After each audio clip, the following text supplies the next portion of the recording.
Have you ever wondered why the country of Cuba looks like it has been frozen in time in the era of the 60s? There's only one explanation for this: the communist regime that arose from Fidel Castro. Cuba is deteriorating because of the communist regime that still resides on the island. Some factors of this deterioration of the country include constant shortages of food, medicines, fuel, and many other basic necessities.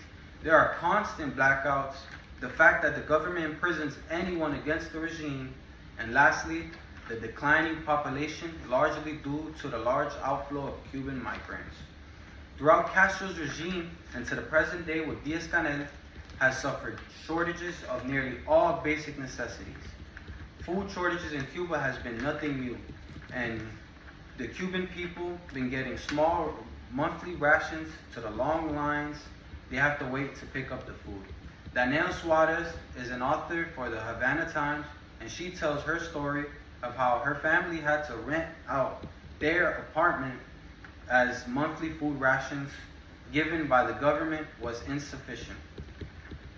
And I'm going to show you what Danielle was given by the government for her monthly food rations. That right there is her monthly food rations. And the list includes a cup of cooking oil, a half pound of chicken, 5 pounds of white rice, 10 ounces of grain, red beans, 3 pounds of white sugar, and a package of coffee. That's everything the Cuban government provides in this socialist system to its people for just a month. Just think about how can a family survive on this a whole month. Cuba's economy minister Alejandro Gil made a statement to lawmakers about food shortages. If we can't produce it, we can't have it. Another thing most Cubans don't have access to is most medicines, with rampant shortages across the island. The U.S. allows medicine and medical supplies to be sold to Cuba, but the communists continue to blame the embargo for their empty shelves at drugstores. Furthermore, one major thing keeping the communist regime alive in Cuba is the fact that they imprison anyone they think is against their political party. On July 11, 2021, thousands of Cubans across the island took to the streets of peaceful protests that ultimately led to thousands of political prisoners and a few dead. This even led to the deployment of Russian troops to stop the protesters from continuing. This goes to show that communists help fellow communist regimes to stay alive, which is why North Korea, Russia, and China are Cuba's best allies.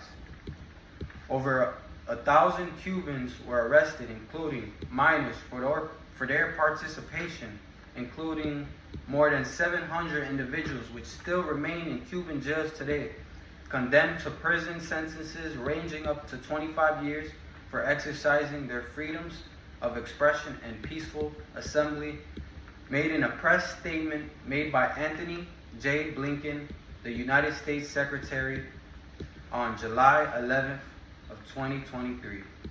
According to non-governmental organizations in Cuba, the government has more than 1,000 political prisoners, 700 of whom were involved in the July 11, 2021 protests. And here's an image of a fellow miner being stopped by the police during the protest.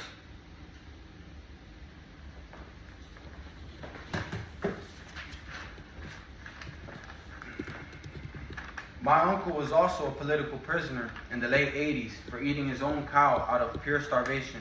The communist regime owns all the farmers' cattle death dates, so when they find out that the cow was killed by my uncle, he was made to serve 10 years in labor camps, where he complained that he starved even more, being fed only rice balls 3 times a day. Lastly, I will speak on the ongoing outcome of many Cubans today, which is to migrate from their deteriorating homelands. Many Cubans make the deadly voyage to the United States to escape their old communist lifestyle for the better lives with the American dream. Most go on makeshift rafts from the parts that they can find, usually Russian-made parts, at least 100 have died in the sea since 2020, according to the United States Coast Guard. The Coast Guard has intercepted nearly 3,000 Cubans at sea in the past 2 months alone. It is a better option for most Cubans just to take the risk on a raft for a better future than to starve and die poor in Cuba. Cubans who flee their country on rafts are called baceros, or rafters in English. And I'm going to show you an image of a young Cuban rafter.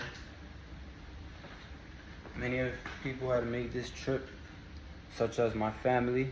The U.S. Marines picking up a young Cuban boy.